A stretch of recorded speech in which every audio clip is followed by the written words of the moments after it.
Om Vishnu Padaya Krishna Prasthaya Bhutale Srimate Bhakti Vedanta Swami Ite Namine Namaste Sarasvati Deve Gauravani Pacharine Niryasesha Sunyavadi Paskachada Jatarine Namaste Sarasvati Deve Gauravani Pacharine Niryasesha Sunyavadi Paskachada Jatarine Jaya Shri Krishna Chaitanya Prabhu Nityananda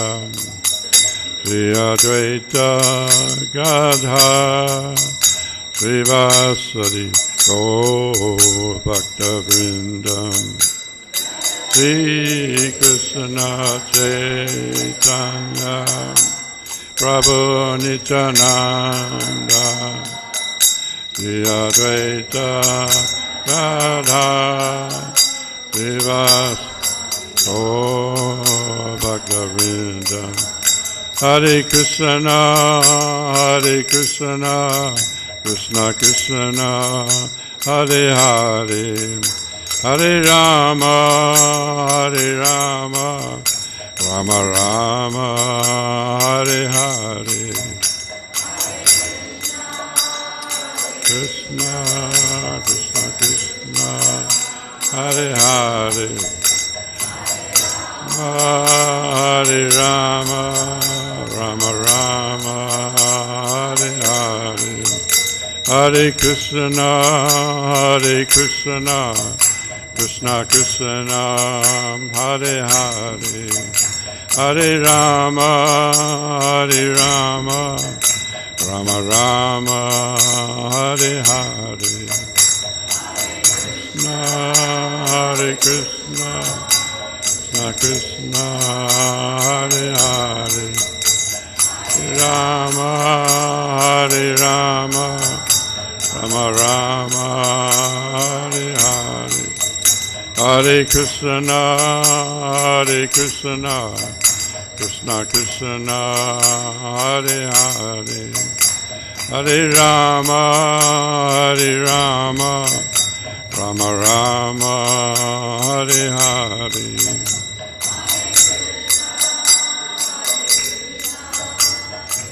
Krishna Hare Hare, Hare Rama, Rama Rama, Hare Hare.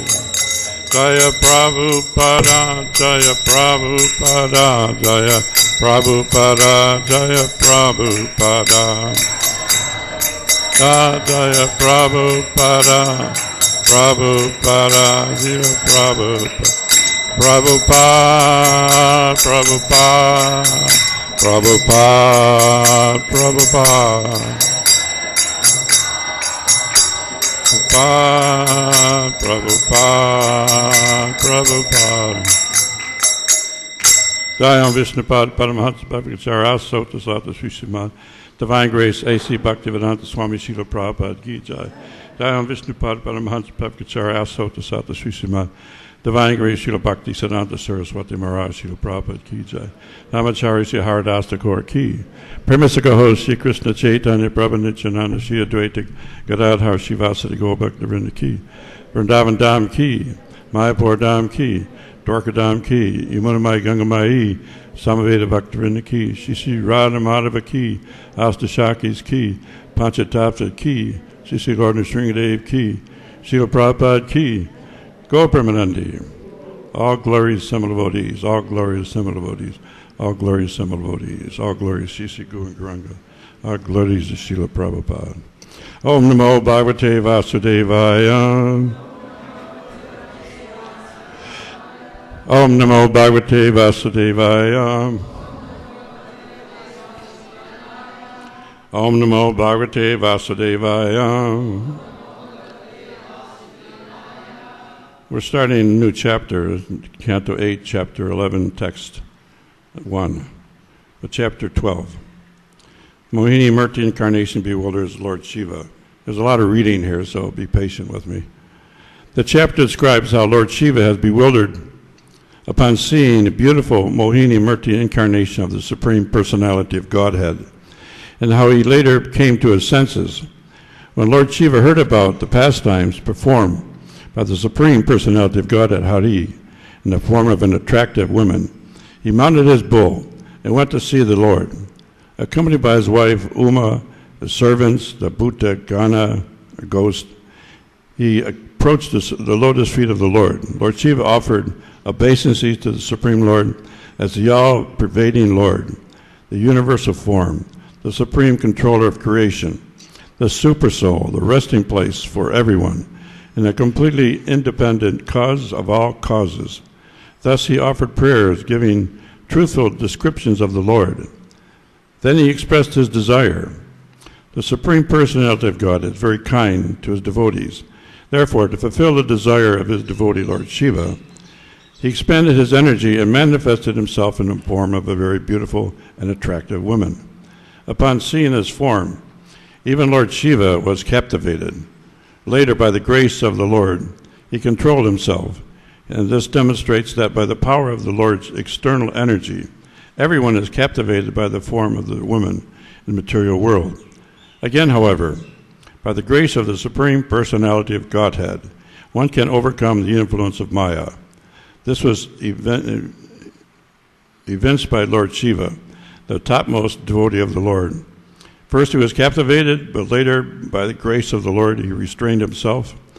It is declared in this connection that only a pure devotee can restrain himself from the attractive feature of Maya.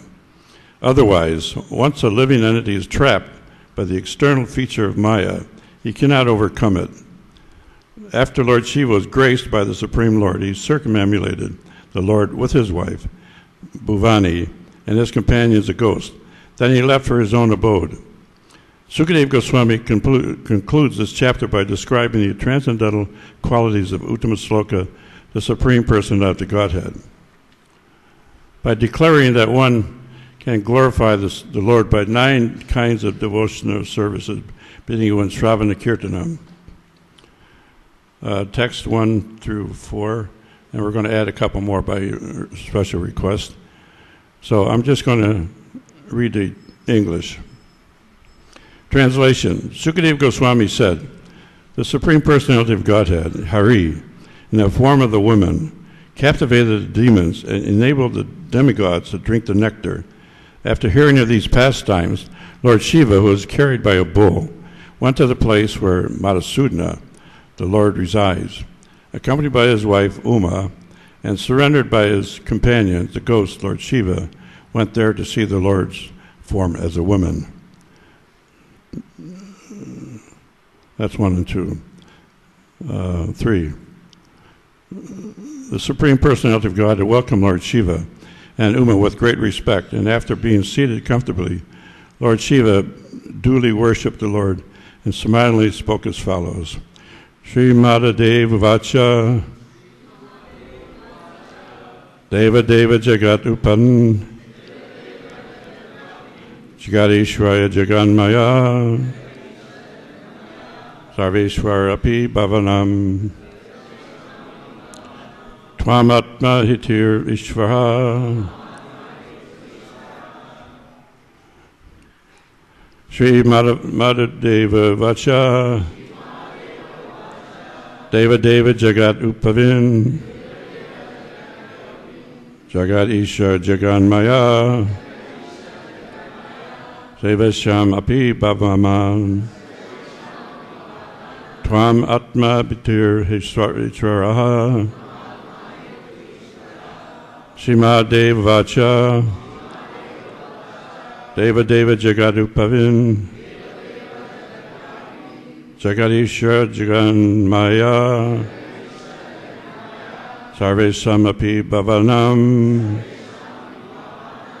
Hitvam Atma Hitur Ishvaraha.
Ladies.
Srimad Bhagavatam.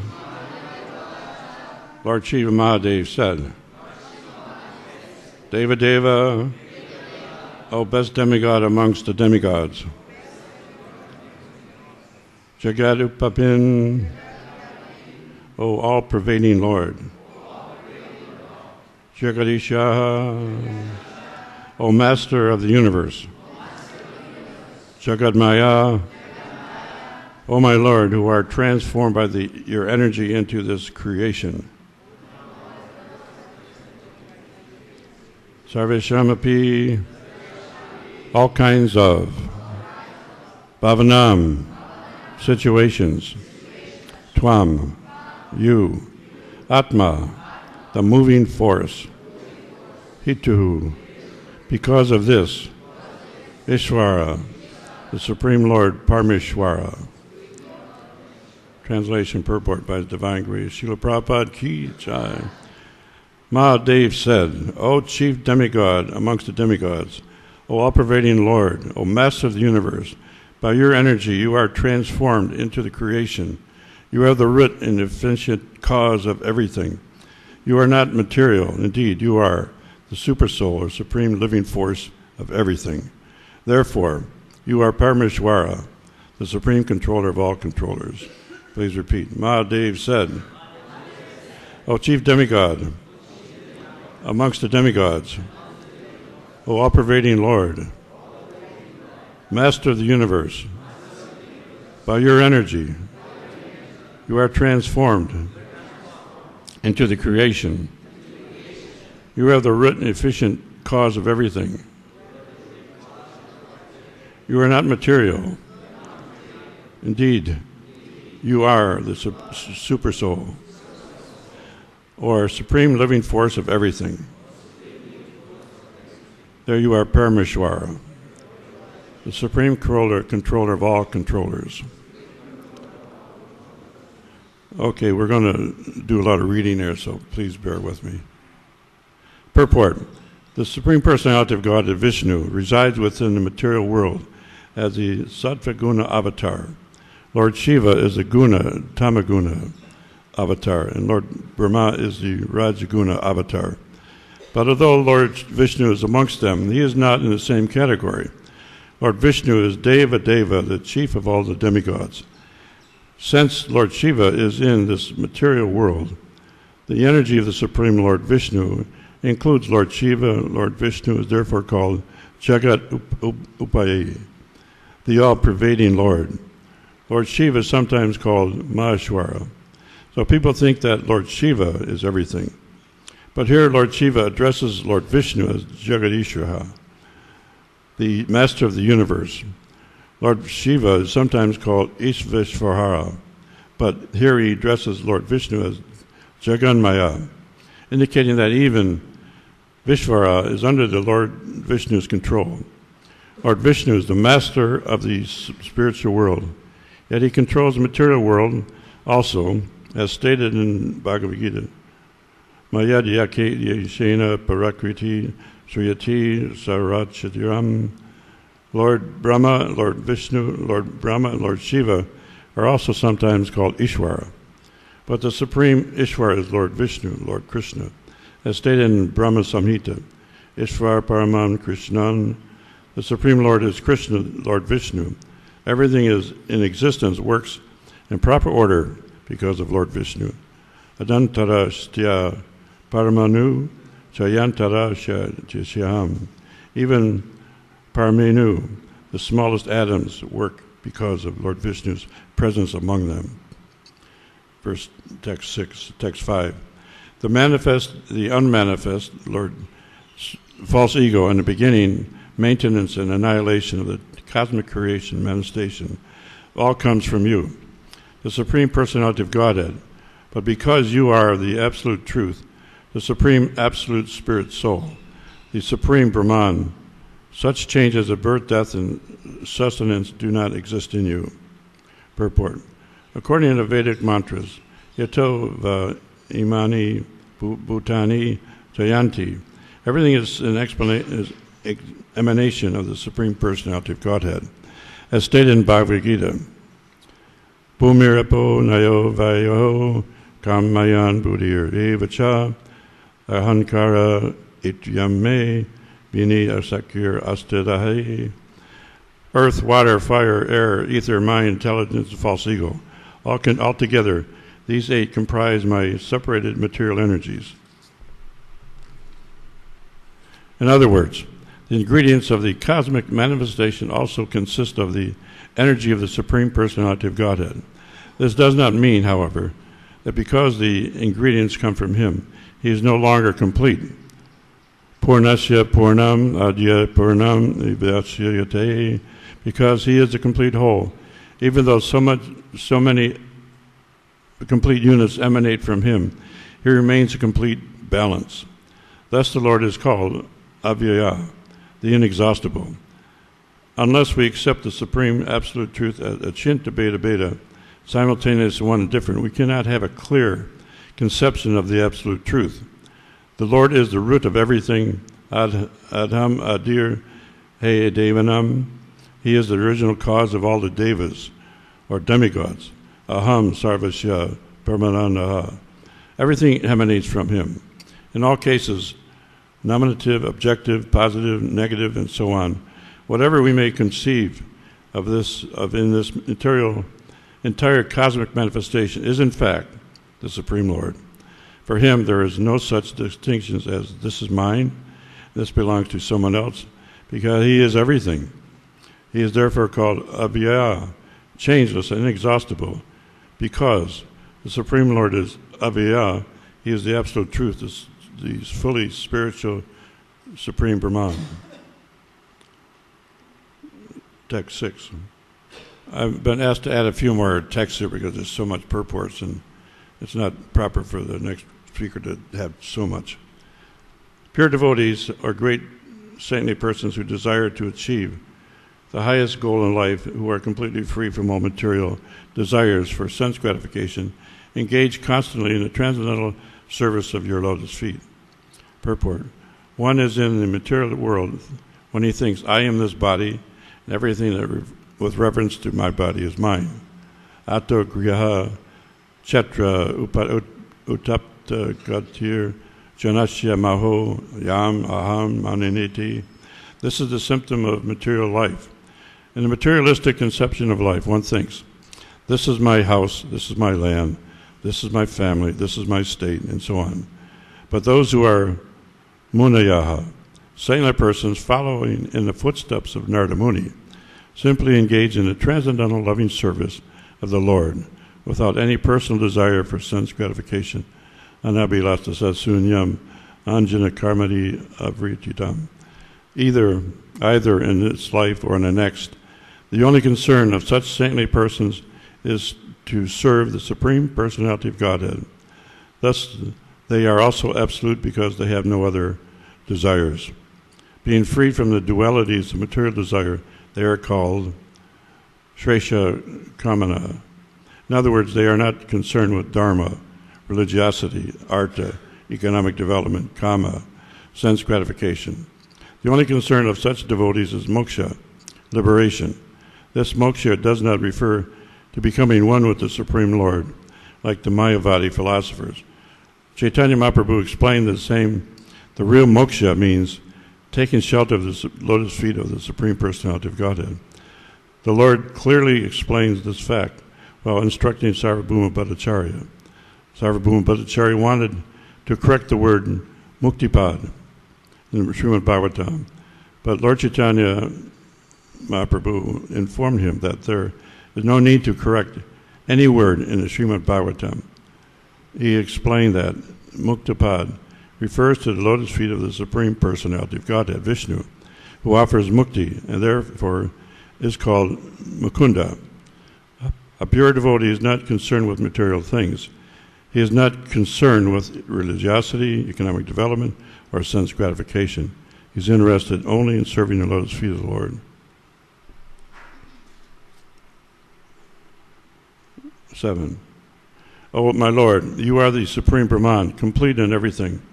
Being completely spiritual, you are eternal, free from the material modes of nature, and full of transcendental bliss. Indeed, for you there is no question of lamentation. Since you are the supreme cause, the cause of all causes, nothing can exist without you. Yet we are different from you in a relation of cause and effect. For in one sense, the cause and effect are different. You are the original cause of creation, manifestation, and annihilation, and you bestow benedictions upon all living entities. Everyone depends upon you for the results of his activities, but you are always independent. Purport. The Supreme Personality of God says in Bhagavad Gita, Maya titam idam sarvam jagat advaktya mutitan mat stayi sarvabhutani na chayam teshu avastitaha. By me, in my unmastered form, the entire universe is pervaded. All beings are in me, but I am not in them. This explains the philosophy of simultaneously oneness and difference, known as Achinta Bheda Bheda. Achinta Bheda Bheda Tattva. Everything is in the Supreme Brahman, the personality of Godhead. Yet the Supreme Person is differently situated from everything. Indeed, because the Lord is differently situated from everything material, He is the Supreme Brahman, the Supreme Cause, the Supreme Controller. Ishvara Paramananda Krishna Satchidananda Vigraha. The Lord is the Supreme Cause, and His form has nothing to do with the material modes of nature. The devotee prays, as your devotee is completely free from all desires, your Lordship is also completely free from desires. You are fully independent, although all living entities engage in your service. You do not depend on the service of anyone. Although this material world is created completely by you, everything depends on your sanction. As stated in Bhagavad Gita, Mataha, Smritir, Janam, Apohanam, Cha, remembrance, knowledge, and forgetfulness come from you. Nothing can be done independently. Yet, you act independently of the service rendered by your servants. The living entities depend on your mercy for liberation. But when you want to give them liberation, you do not depend on anyone else. Indeed, by your causeless mercy, you can give liberation to anyone. Those who receive your mercy are called Kripa Siddha. To reach the platform of perfection takes many, many lives. Bahonam Jamanam Anti Chanavan Mam Pravanyate. Nonetheless, even without undergoing severe austerities, one can attain perfection by your mercy. Devotional service should be unmotivated and free from impediments. Achutaki apritiyata sayatma sarvasyadati. That is the position of narasishaha, or freedom from expectations for results. A pure devotee continuously offers transcendental loving service to you, but you may nonetheless offer mercy to anyone without depending on his service. Whew. Sorry about that. That's where I'm going to stop. In any case, I want to comment on the whole thing about desires. It came from the last class. Prabhupada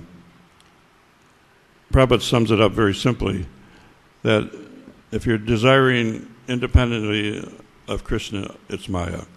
And if you're surrendering and you're depending your desires relate to Krishna, will help Krishna in any way, ultimately that is the perfection. And so if your desire isn't correct, now this there was a question yesterday, what happens if your desire is not correct? How do you know you're not pleasing Krishna? I give a little story. I at one point was in a mode of complete ignorance. I still am. But in this particular mode, we were trying to do a manifestation of something really tremendous, big project.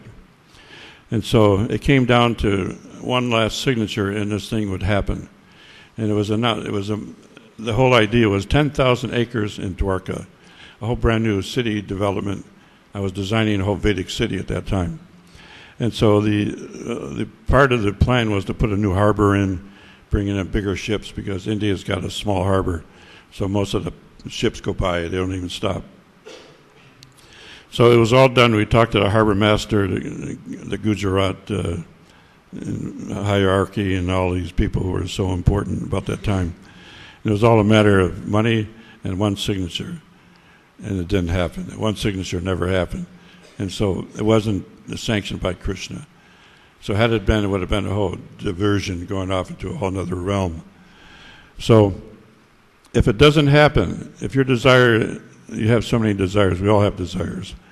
And the whole point is at some point get desire less, no desires, so that we can actually be eligible to go back home, back to Godhead.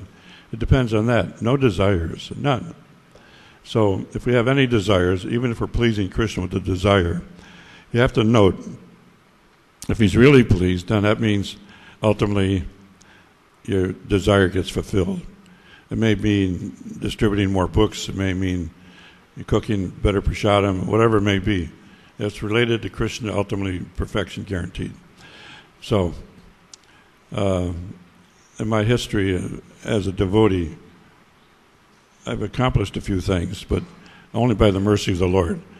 And so by the mercy of the Lord, a lame man can climb mountains, and ultimately that happens. If you're a lame man, blind, deaf and dumb, ultimately you can be eligible to do something. I'm a case of that. So back to the chapter. Now this whole chapter, beginning from the purport in the first introduction, it was stated basically that Lord Shiva has given all these beautiful prayers, which we've heard some of it. And so he's enunciating all the beautiful qualities of Krishna. And so it goes on for the whole chapter. And so he delineates all these qualities of Krishna, being omnipotent, omniscient, omnipresent, whole list of omnes. He's everything. There's nothing he is not. So if we try to describe Krishna, it goes on forever, and we can't do it. If Anantasesha can't do it, what can we do? And so, but we try. And so Lord Shiva has given his direction. Now he's in the verses that come in the follows. There's a lot of long purports, and I think you just take it more what you can do and not try to do everything.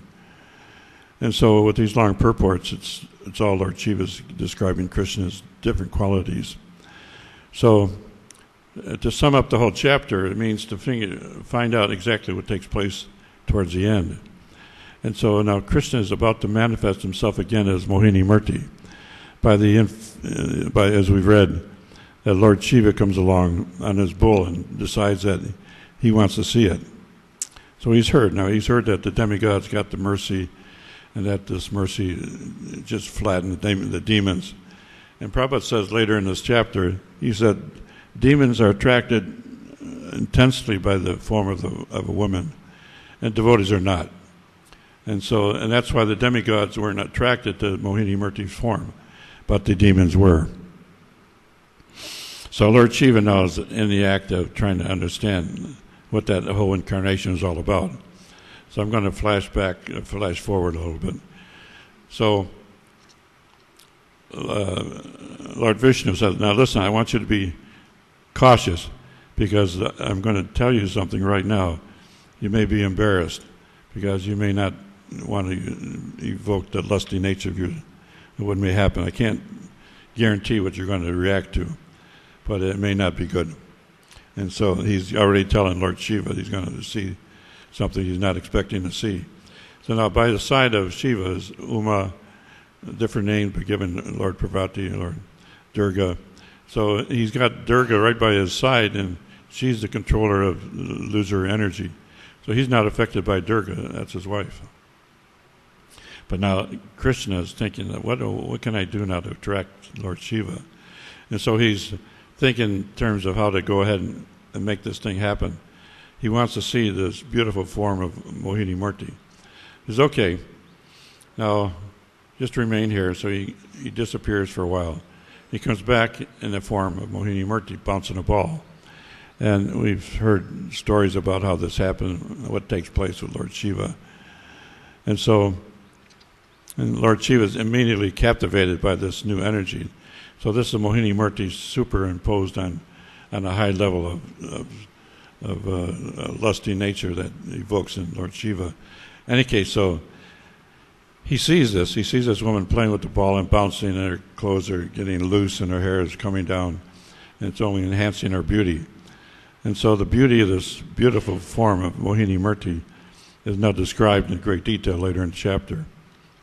And so he's captivated. So Lord Shiva grabs a hold of Mohini Murti, and she pulls away from him and runs. So meanwhile, her clothes are coming off. So now she's running naked. And so Lord Shiva is chasing her, and Mohini Murti goes all the way through the different places where where devotees are located doing tapasya. So all the dhams.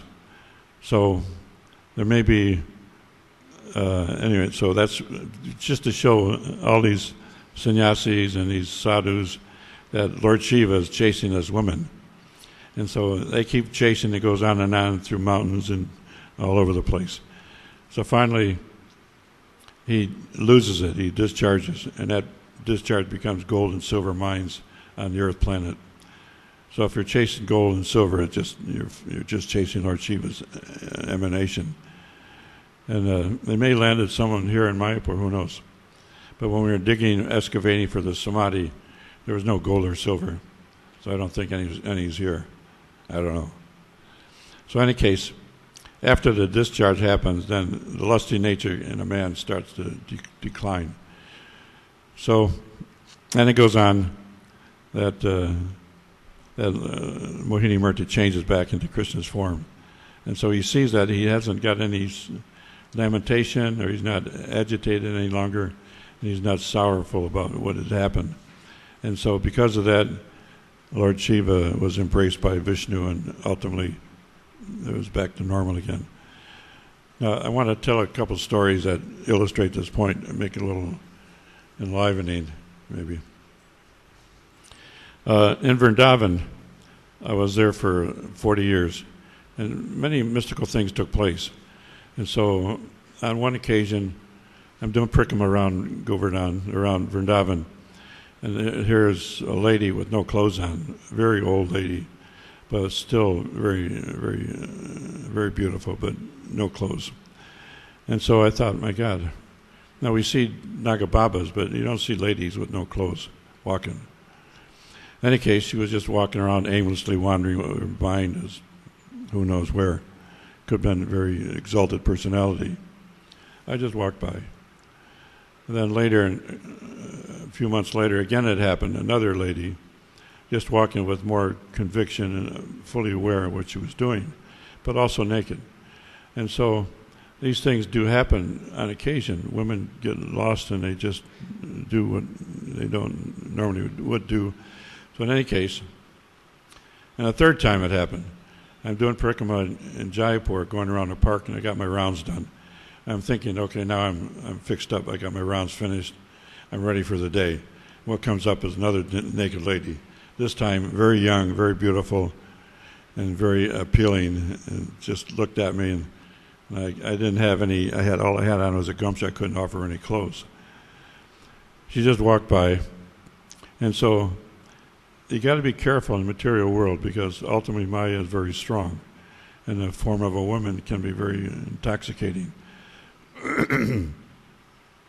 So according to if Lord Shiva is intoxicated, then what to speak of all of us? So the whole premise of doing devotional service is to rely solely on the mercy of the Lord, so that we don't fall sway to what happens, and accept blessings just as they come, not to be disturbed, and take whatever is available as the mercy that's available, and just go on with devotional service. So, a little bit about the binding force of lust and anger and greed and sex life. So, in the material world, you may be confronted with this at different times. You never know what's going to happen in the material world.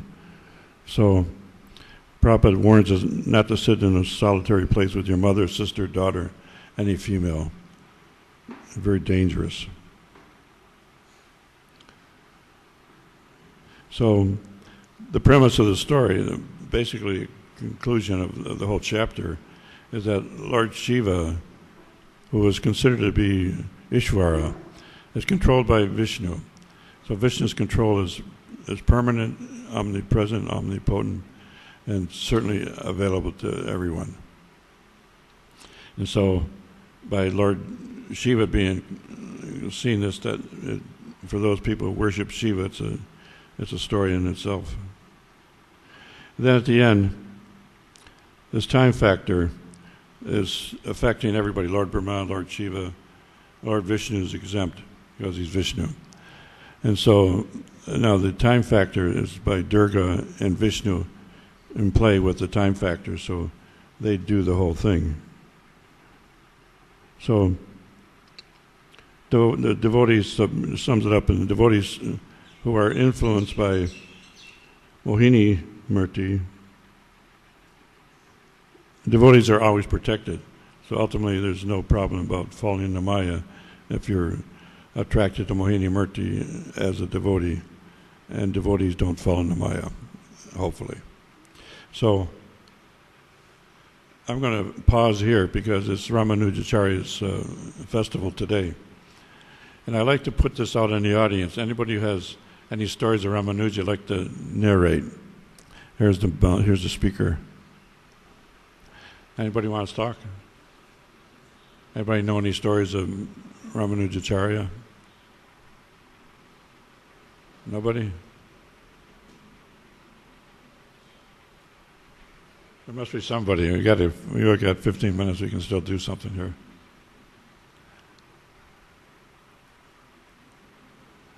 My computer froze, and I didn't have access to the computer. So, in any case, if there's nobody, I'll just tell a couple stories. It was Ramanuja. Well, go ahead, read from it. Here's the pass.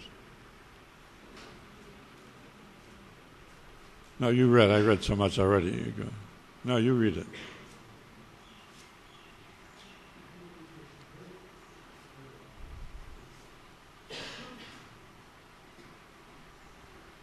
Hare Krishna. Sri Ramanujacharya ki.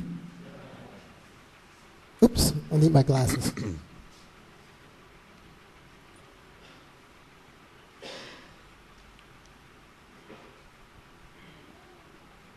Speak loud and close to the mic. So Ramanujacharya, he appeared around 1017 of the Christian era. So that is about almost 1,000 years ago. And he left this world at 1137. So that means he was 120 years on the planet. So he was an important philosopher for Sri Vaishnavism, and I guess all of us know some of the things he's of his pastimes in Leela. I'm just skipping through this because it's very long.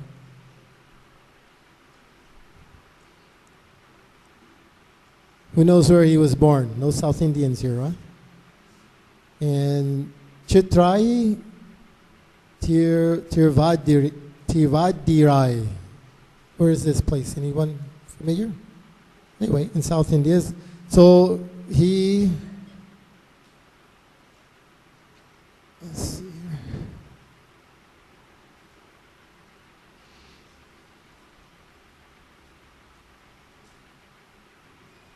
You can summarize if it's too long. Okay, let's go to the events in the life of Sri Ramanujacharya. Within 16 years of age, he had mastered all the Vedas and Shastras at age 16.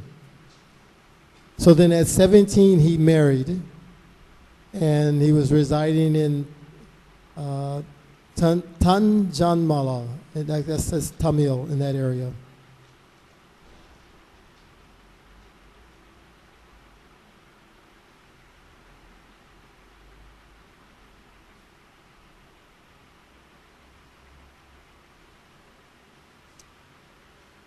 This is poorly written. They didn't write this one very well.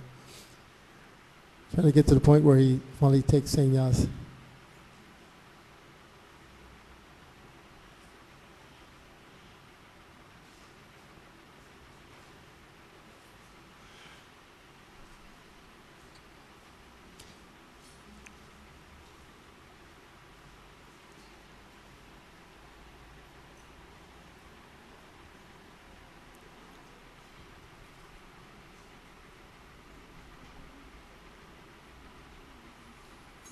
I can tell one story while you're looking. Okay. Anyway. There was a moment when he was unified with a bunch of dacoits, and so they were a joint effort to raise some money for a temple they wanted to construct, or he needed money. So he engaged all these dacoits to help him with the plundering, and ultimately, after the work was done, he took them all for a boat ride. He sank the boat, and he could walk on water, but they couldn't. So they all drowned. He drowned all these dacoits. That's the same.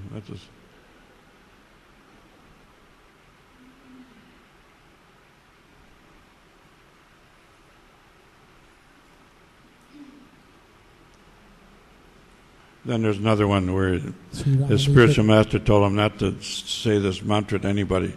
It's a secret mantra. If you chant this mantra, you get liberation. So the first thing he does, he goes to the highest building in town. He starts screaming a mantra out. Om no Bhagavate Vasudevaya. That wasn't a mantra, but anyway, this guru was really upset. He said, "What are you doing? I told you not to tell anybody." Said, "Well, if you can captivate everybody and it's going to bring liberation, it should be for everybody." You're right. I was wrong. You're okay. Okay, here's one pastime. It says, once some kids were playing on the road pretending to construct a temple. Nice kids, huh? Installing an idol of the Lord, offering fruits and flowers, etc. All the time using the dust on the road for their purpose. They offered some mud as prasadam to Ramanuja, who was passing along. He received it with due respect. He remembered in this connection the words of Allah, who said, the Lord took whatever name and form his sincere devotees wished, and in the instant case, to the kids were only playing, they sincerely believed that they were doing. So he honored that dust as prasad and ate it. Then there's a ship that got stuck out in the river, and so by waving cloth, and you got the guy to move the ship and got free from the sandbar. And so the captain of the ship says, "You can take anything you want from the ship. All I want is a big piece of chandan." And so that was a deity inside, and only he could lift it. And so he understood who was in that chandan. In any case, I think we can conclude because we don't have real force on this. So, Srila Prabhupada ki jai, Go Brahmanandi, Hari Hari Bol.